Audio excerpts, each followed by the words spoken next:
Good morning.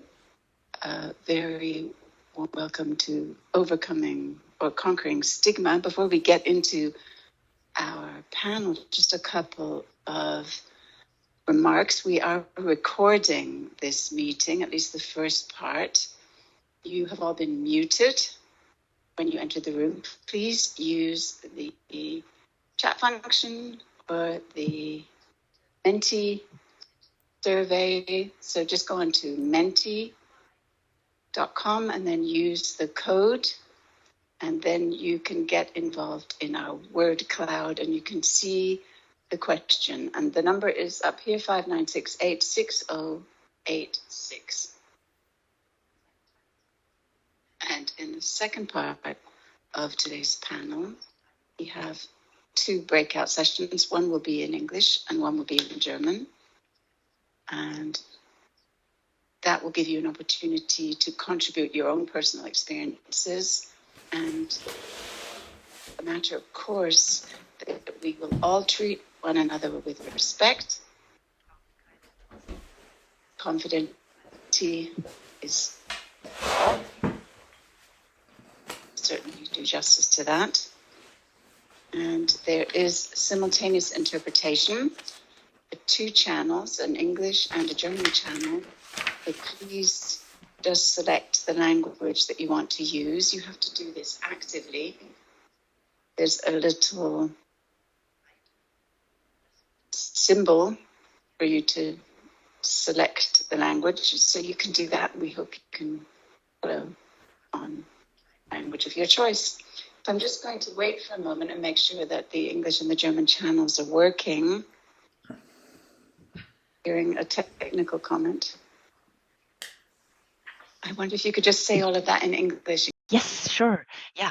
Oh, very important. We do offer English translation service. Please pick the channel you would like to listen to. There's a German channel and an English channel. So you please pick the English one if you would love to hear all our discussion in English today. You need to do that actively. You see a little sign. So jump on that train and switch into the channel that is here for English. And a warm thank you to our translators who are in the backyard and will help out in this service today.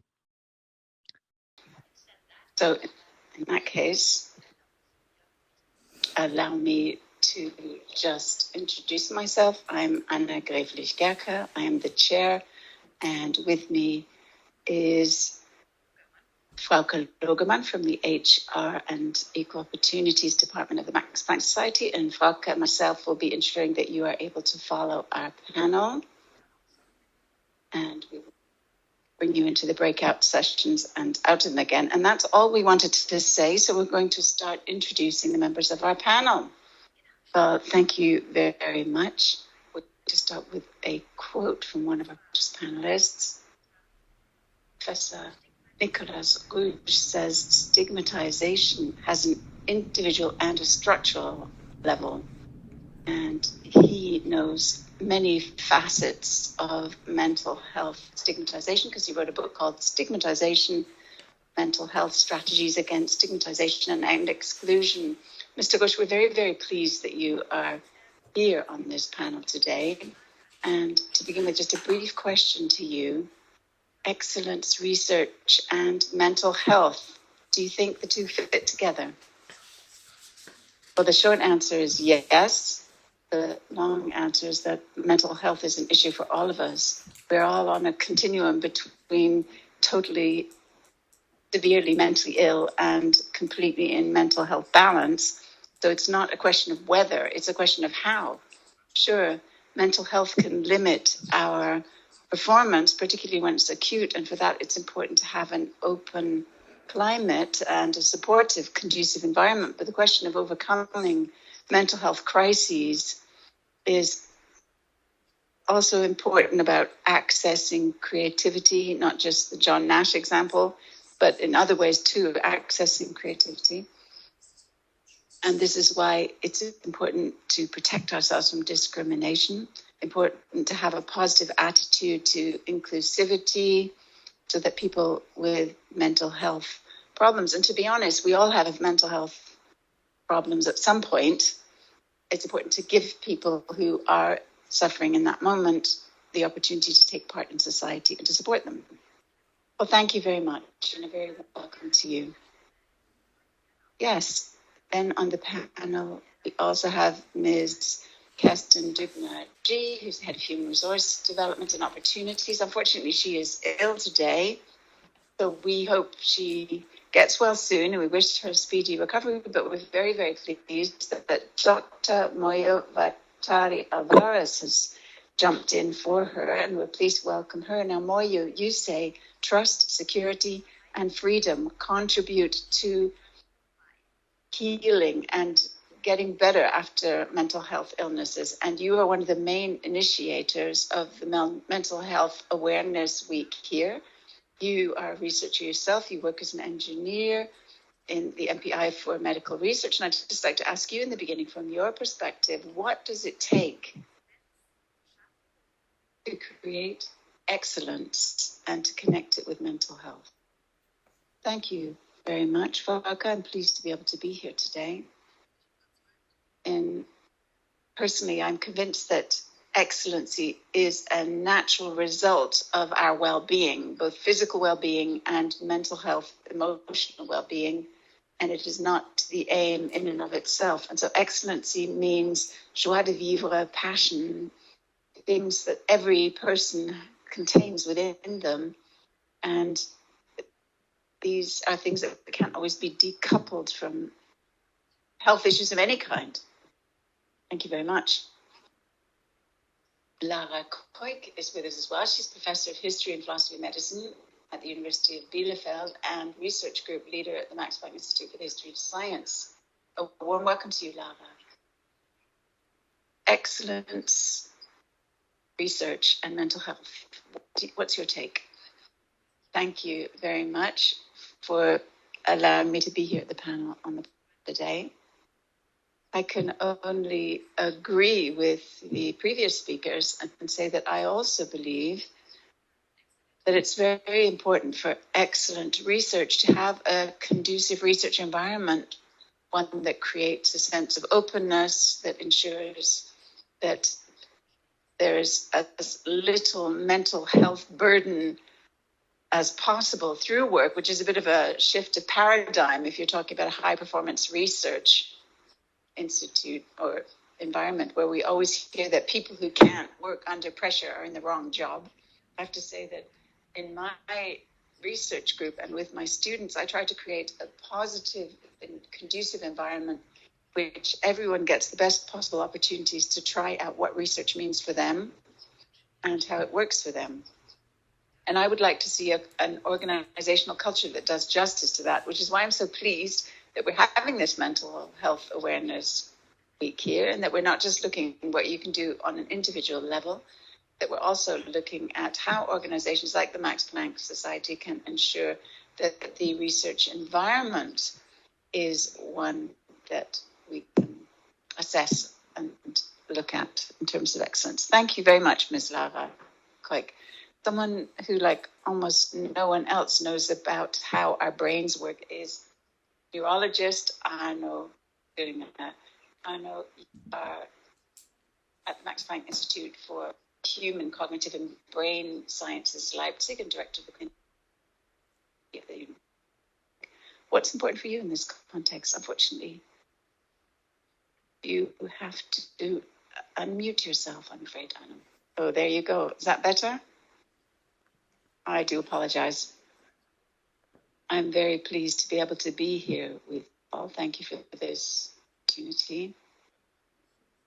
And I agree with everything that's been said so far. I think mental health problems are a normal part of human life, and they're also part of research. As a result, we know that many of the most excellent men and women in science, Newton, David, Marie Curie, had mental health illnesses. And the result of that for me is that if we were to not accept the presence of mental health in science, we would prevent the highest levels of science. This isn't saying that we shouldn't all do everything we can for prevention and help others prevent this suffering.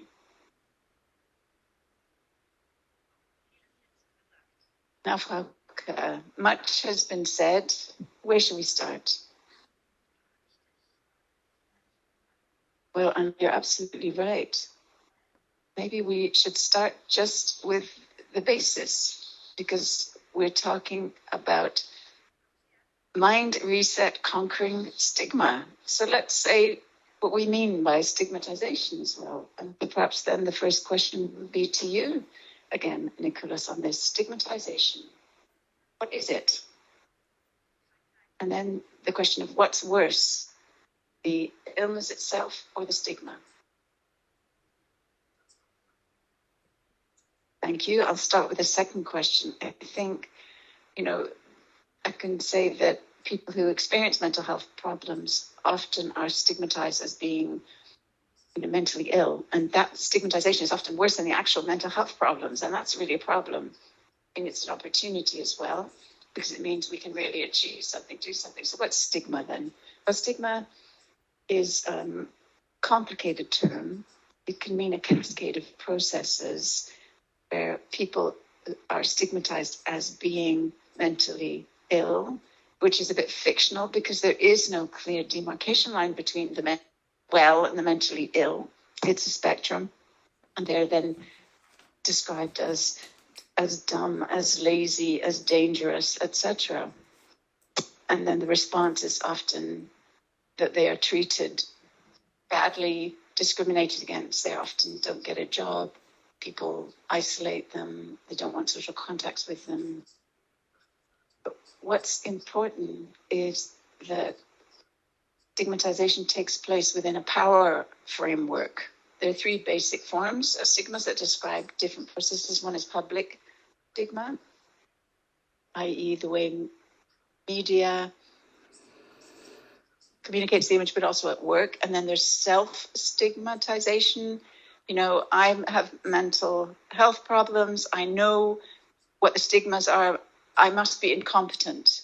And so I'm going to withdraw from society and keep it secret and not talk about it. Then there is discrimination in terms of rules and regulations within the legal system. These are sort of structural types of discrimination.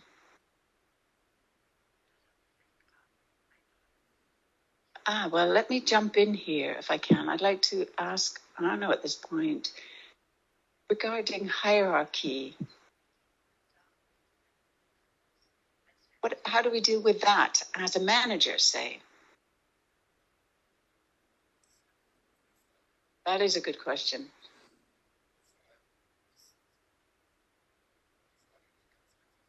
And I think it's a difficult question to answer,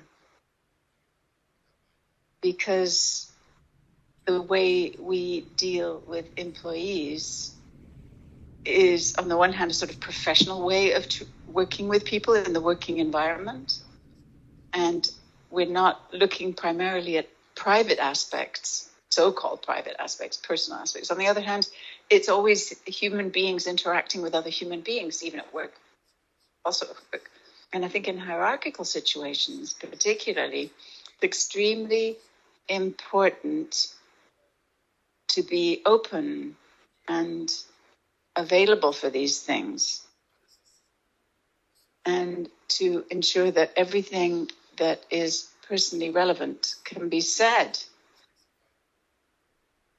And I think that every hierarchy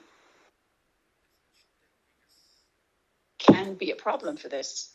And there's a constant struggling, working on that, or there needs to be a constant struggling and working on minimizing this problem. I think it'd be wrong to say we don't have this problem, but it would also be wrong to say that we don't successfully manage to open ourselves to other people and then understand them better.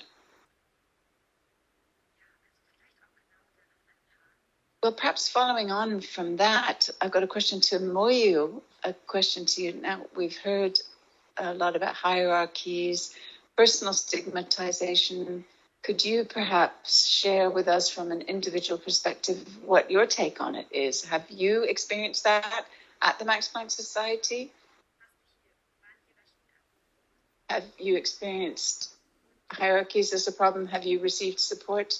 And the question of personal stigmatization that Nicolas referred to, is that a problem for you as well?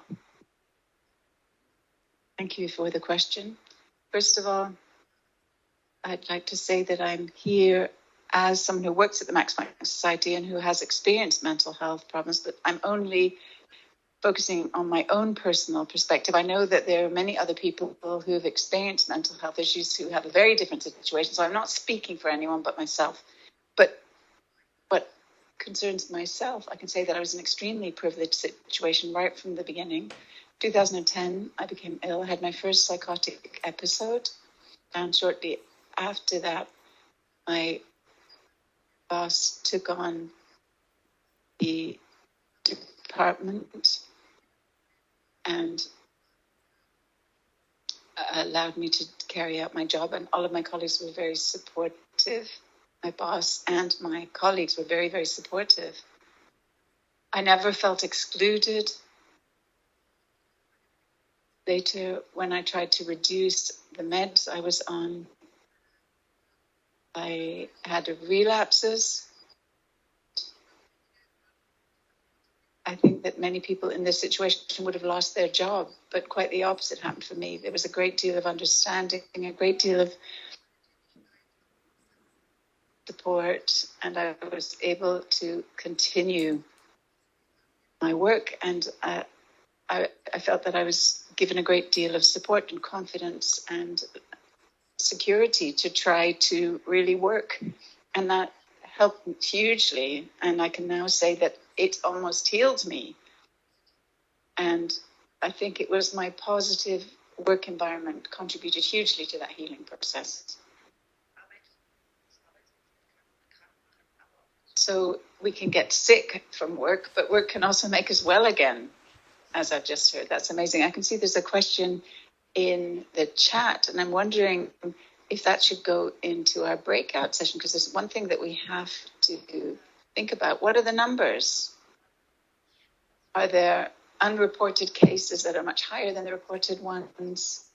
I think Lara knows her way around this in Bielefeld. You're working on this area to a certain extent. What sort of scale are we talking about? I certainly can't give you any numbers.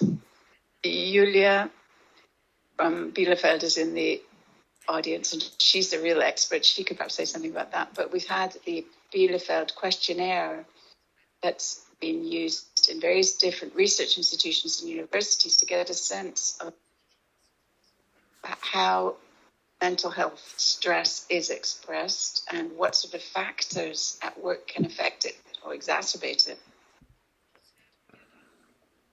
And the analysis of the current survey is ongoing, but I think Julia's promised that she's going to maybe contribute a little bit about that here. But certainly what the questionnaires have shown is that the situation during the pandemic has become considerably worse, both among students and employees.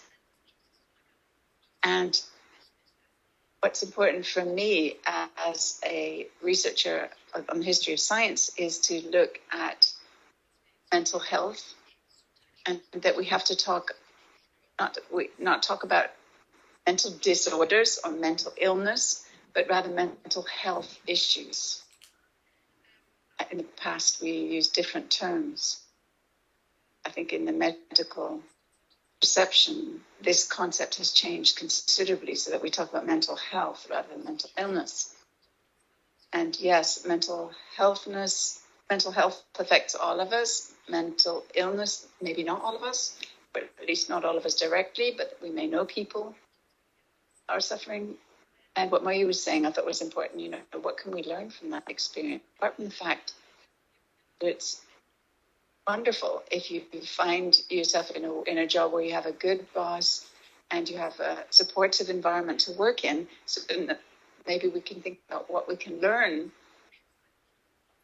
about how we want to structure our research organizations. And the Max Planck Society is organized in a massively hierarchical manner, as said. And in terms of history of science, I can certainly position that in is true, but I think that many of the principles on the basis of which the Max Planck Society is ordered actually goes back to an understanding of science that's centuries years old. But society has changed, research science has changed, the way we treat other people has changed. Do we still have the right structure? That would be a question I'd love to talk to you about, maybe with Arno as well, all of you. So that would be my interest in thinking about what can we do above and beyond the fact that we need to create awareness, that on an individual level we need to behave better, but how can we create structures that really make it more likely that you can land an environment like that and that it isn't just a matter of luck? Arno, this is a question around the structures and the institution. We now heard that things that stayed in place for 100 years are changing. Now, what do we have to do? In the Max Planck Society, you're a scientific member of the society and you therefore are an ambassador, a spokesperson, as it were, for the society. So what do we need? What needs to change? And I think you need to unmute yourself. We can't hear you. Sorry. Well, I hope, and I also believe, that we're not as hierarchical as we were 100 years ago.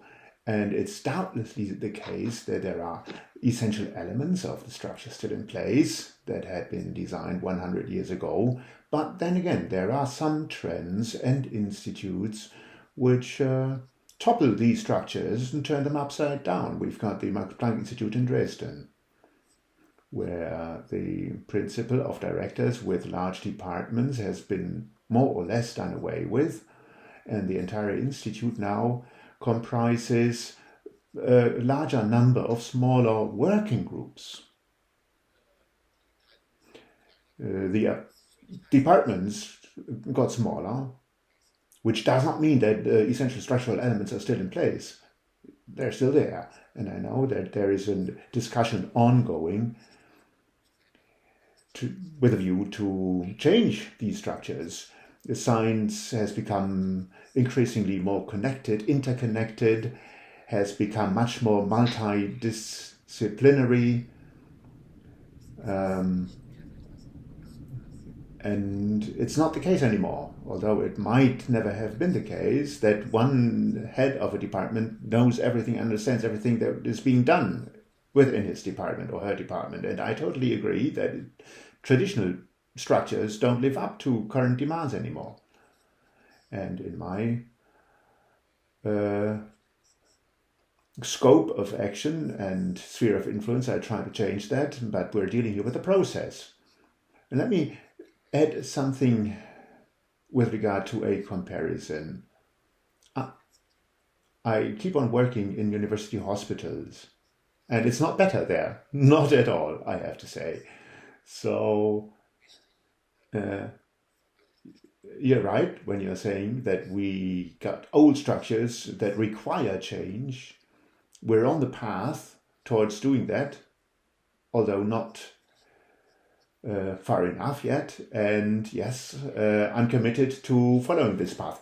Well, you mentioned university clinic or university hospital, and I'd like to turn to Nicolas, because we also work in Ulm. You work in Ulm at the University Hospital in Ulm,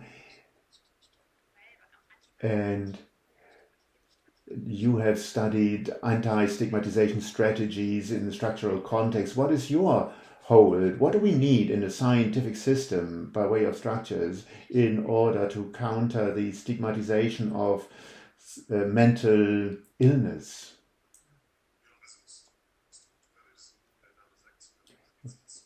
Well, structural means that we're dealing with structures, and we need to take a look at the structures. When it's about the Max Planck Society, there's not much I can say about it. But you mentioned university hospitals. So, I think it's possible to combine things. employers and those who are in charge of employees can be trained through events in order to deepen their knowledge. But knowledge is not the decisive factor then again. To change the attitudes of those who are responsible requires contact with those who are affected by mental health issues through cooperation. That's the most versatile and useful method to change attitudes and behaviors, and that is something that can be done in cooperation with employers. We've got experiences with that, but that can be combined with structural activities. Here, the point is that you have persons, that people with mental health issues and experiences can turn to based on trust. There should be protection against stigmatization based on mental illness. Some people cannot perform as well in an acute phase anymore, and this requires of course responses, and what is important is to have and provide protection against stigmatization of mentally ill people. And there are some who disclose themselves as peers, who are points of contact, who are in constant contact with others, who provide trust based on their experiences and their background.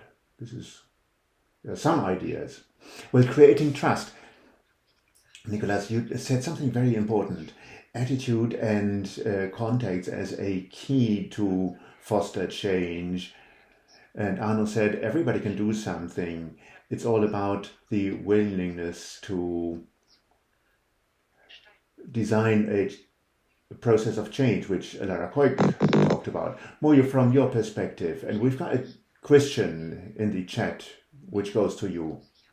And maybe from your perspective, from your personal perspective, you can answer this question. Somebody's writing, mental health is a private affair, in inverted commas, and is different from other chronic diseases. If you reconsider what you experienced yourself, what was your perception during your own development and experiences? Was there a discrepancy between your experiences and other diseases, say, chronic diseases?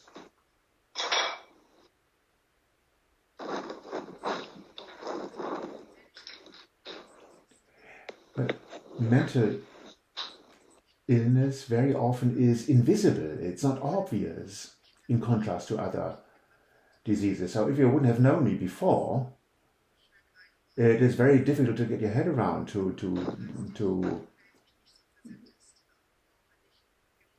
although I cannot go along emotionally, or I wouldn't be as present, it is something that is more hidden. A couple of years later, a colleague talked to me when I felt already better. And he said, I knew you had something. There was something going on, but I couldn't point my finger to it. I didn't know exactly what it was. That's what he said. And now I deal very openly with my disease, with my illness and experiences, and was astonished. I don't perceive it myself. I cannot get out of myself and take an outside look at myself. And therefore, my awareness was always, I am who I am, that situation. And I wasn't aware of my own situation. And I wasn't aware of the changes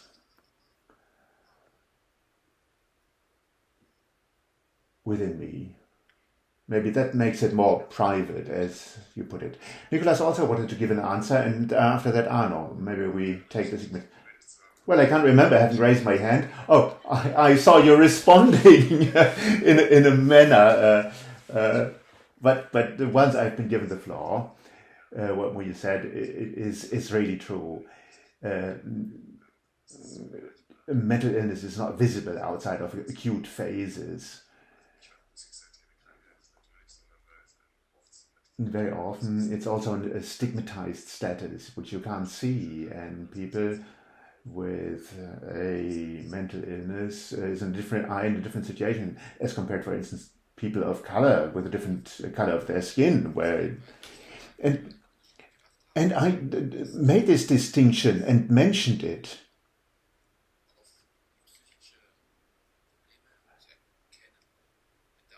To recognize mental problems, you need to get into contact with people and ask people, which it's not so easy to do. If a neurologist comes and you see there is a person coming in with a paralysis, it's obvious, it's understandable that you say, well, it kind of happened, and it seems to be more apparent and visible. Now, we almost ask other people every day, how's it going? And the short response would be, everything is fine. But to take the additional step and ask, well, now tell me really how you're feeling right now. This is something then in contrast to, which is much more personal, it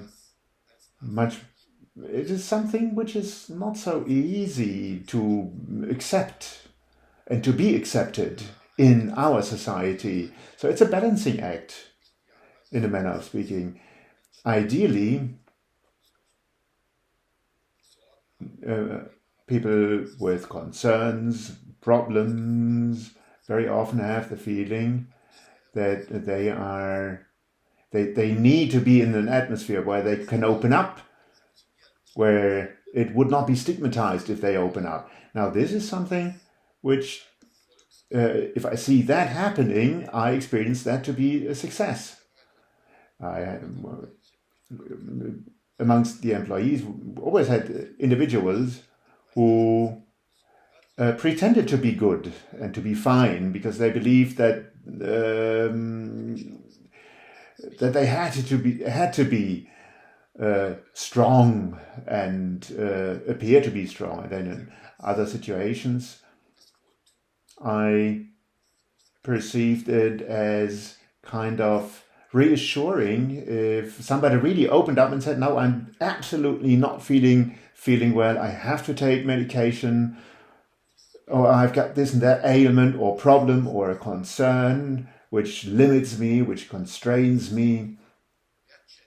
And that is something that needed to be appreciated and be responded to in a positive manner. By way of saying, for instance, I'm happy that you are saying this. This is a step which you can do also in hierarchical situations. It's okay not to be okay, probably is what sums it up. But Lara, you also wanted to have the floor. Right, I totally agree with what you said, Arno. I also feel the same way. It's an important part, and it's an expression of trust if people do that. But it also shows me how far we still have to go. It was very interesting, Nicolas. You mentioned homosexuality these days, particularly in my environment. It's the case if a employee talks about her or his partner or spouse, nobody would say, oh, that's great that you're dealing with in this open manner. No, it has become totally normal. But in mental health and mental illness issues, you still say, thank you for your trust that you put in me by stating openly that you've got a depressive episode. We still congratulate men when they take parental leave. That just shows us how far we still have to go in our society. It hasn't become normal. So normal that you don't have to make a comment on it. A dramatic example of that was when a colleague from the UK, he's professor for psychiatry and works in the field of philosophy of psychiatry, so He's an expert in this field. He had a severe depression and dealt with it very openly.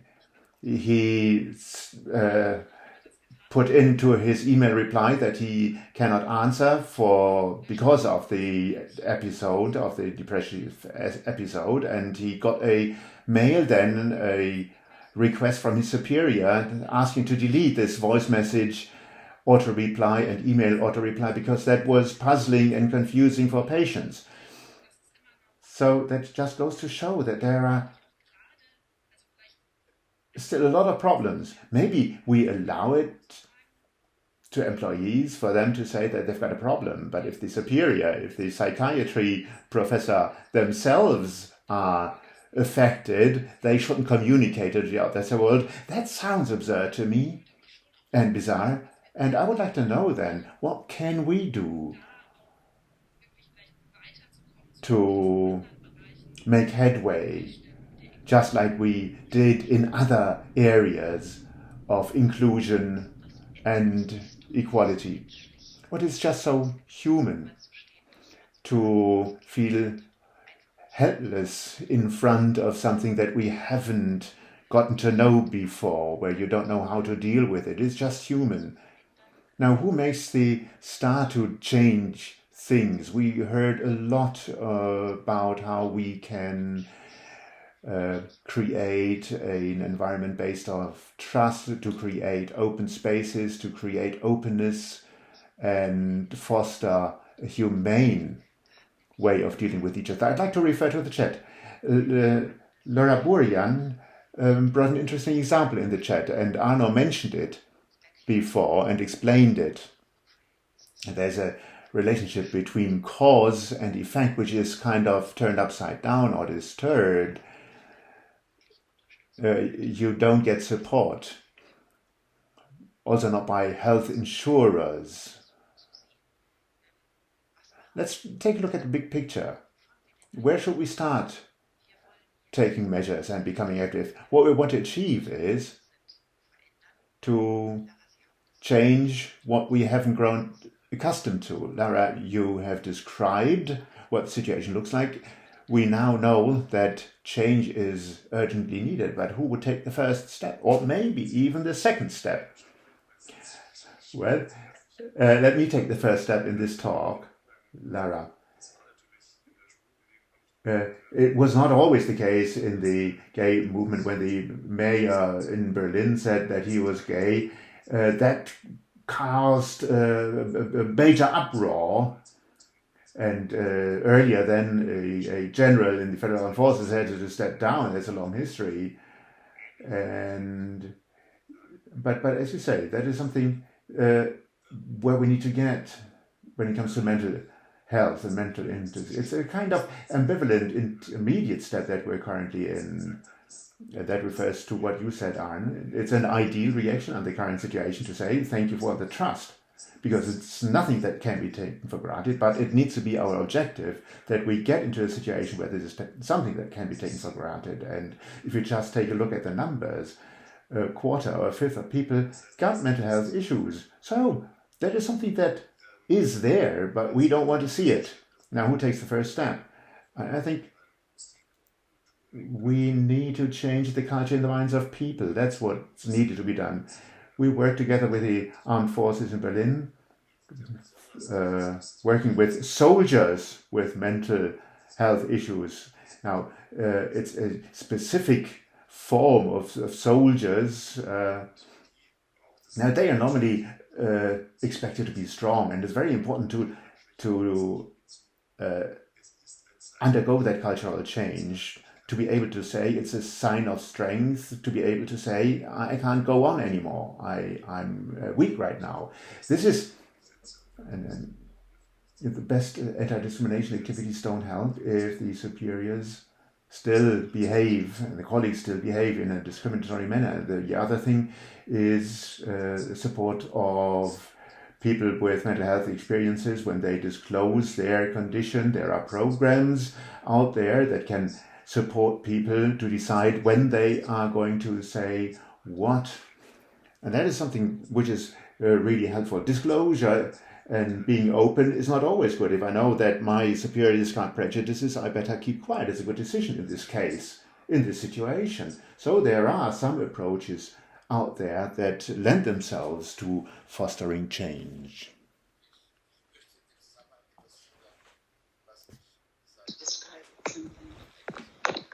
An event. Well, just to make the point, maybe it was 8 years ago, I was in a coaching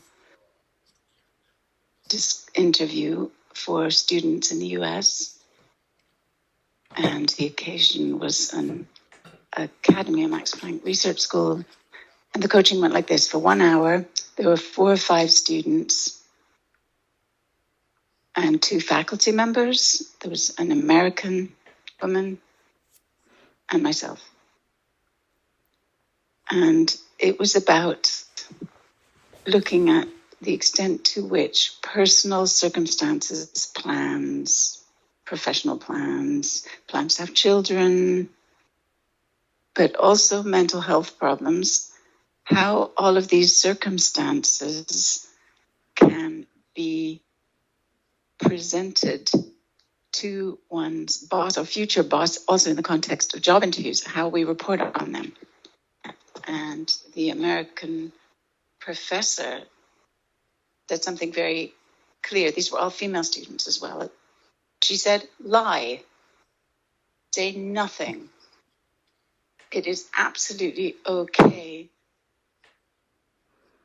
It was particularly job interviews. It is perfectly okay to lie to your future boss, or to omit to tell the truth at least.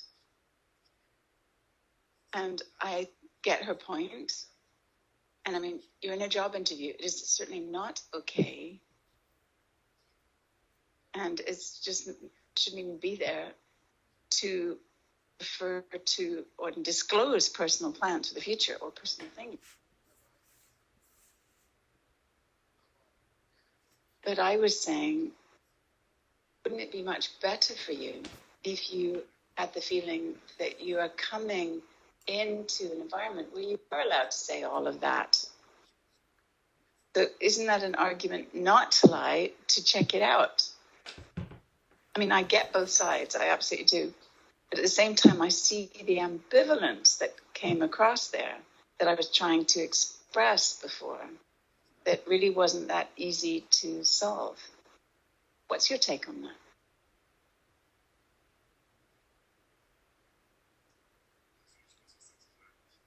Shall I respond to that briefly? So this isn't just American female colleagues who said that. I have a nice colleague who gave something similar in an interview in Spiegel magazine that said women should lie. We should lie. I mean, I get that for some people it's the right way forward, but I think for other people it isn't. I mean, it might help you to land the job, but you might not feel good in that job. You may be getting yourself into a work environment where you have to live that way. So I think a lump sum recommendation doesn't always work. You know, people are different. There are some people who would say, I don't care if people know about it. And there are others who just cramp up and can't even work if they can't express who they are. Fake it till you make it has its price.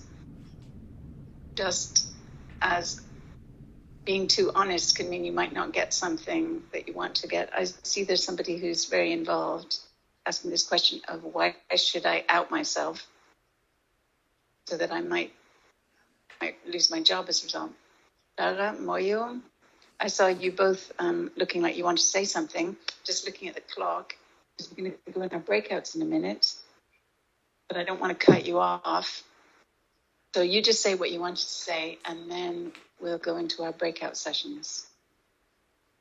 So everyone who's hosting away, come along into our breakouts, because then we'll have a chance to go into a bit more detail and talk. So Moyu, can I give you the floor? Yes, I wanted to say that while it naturally is a decision for the individual, whether you say what's going on with you, whether you out yourself or you don't. I have to say that since I've had these illnesses, I had no idea what kind of stigmatization there might be and how people would deal with that. I didn't even know it was a bad thing. So that's why I was able to open something, because I didn't know I was risking anything in the beginning. Because in factual terms, I really can't explain why I should be ashamed for my illness. I mean, at any point in my life, I've just been the way I am. Maybe I was vulnerable, maybe I was weakened, but I don't see any factual reason to feel shame here or why I should feel bad about this.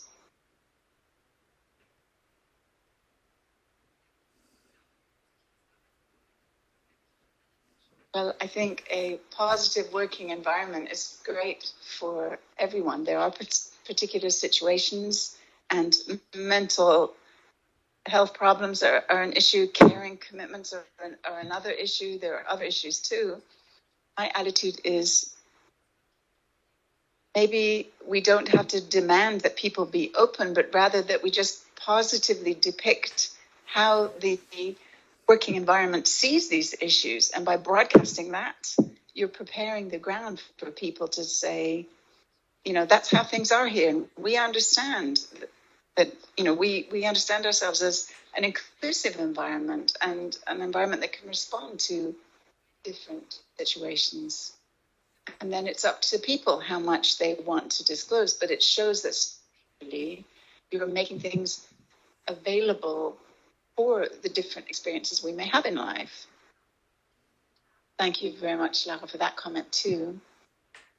Also important in the context of not just saying it, but just also, acting as a role model and saying what you want others to say when it happens to you. So I'm just looking at the clock, Anna. I think we're at the point that we want to go into our breakout session. So we're going to be doing that.